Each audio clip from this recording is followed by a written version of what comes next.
तीरथ धाम आपके चरणों में, सारे तीरथ धाम आपके चरणों में।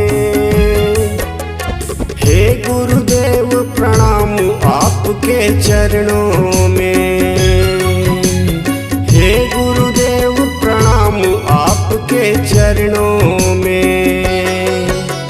सारे तीरथ धाम आपके चरणों में, सारे तीरथ धाम आपके चरणों में। हे गुरुदेव प्रणाम आपके चरणों में, हे गुरुदेव प्रणाम आपके चरणों में।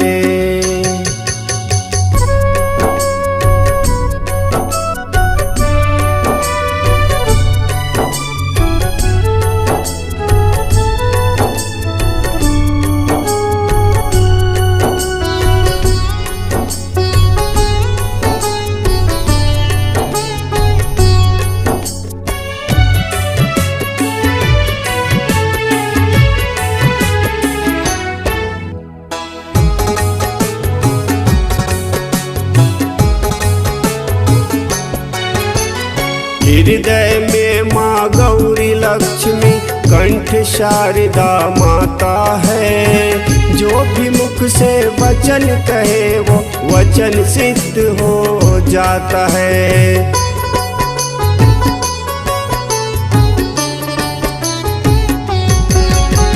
हृदय में माँ गौरी लक्ष्मी, कंठ शारदा माता है। जो भी मुख से वचन कहे वो वचन सिद्ध हो जाता है। जो भी मुख से वचन कहे वो वचन सिद्ध हो जाता है गुरु ब्रह्मा, है गुरु विष्णु, है शंकर भगवान आपके चरणों में।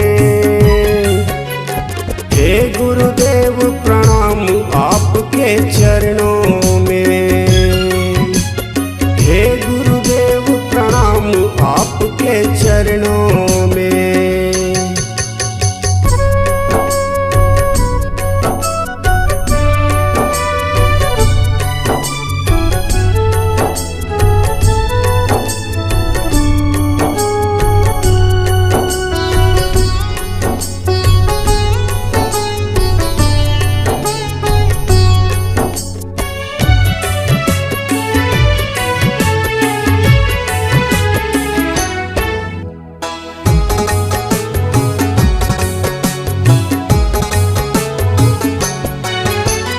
जन्म के दाता माता पिता है, आप कर्म के दाता है।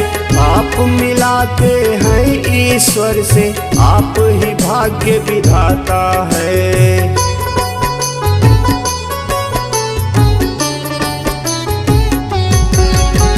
जन्म के दाता माता पिता है, आप कर्म के दाता है। आप मिलाते हैं ईश्वर से, आप ही भाग्य विधाता है।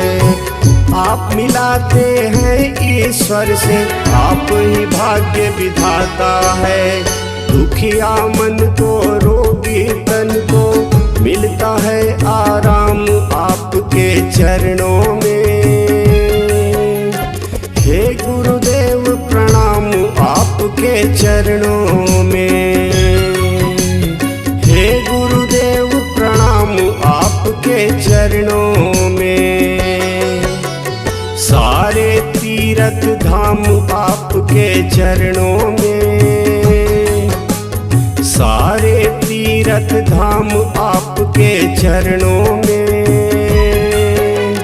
हे गुरुदेव प्रणाम आपके चरणों में, हे गुरुदेव प्रणाम आपके चरणों में। हे गुरुदेव प्रणाम आपके चरणों में, हे गुरुदेव प्रणाम आपके चरणों में। हे गुरुदेव प्रणाम आपके चरणों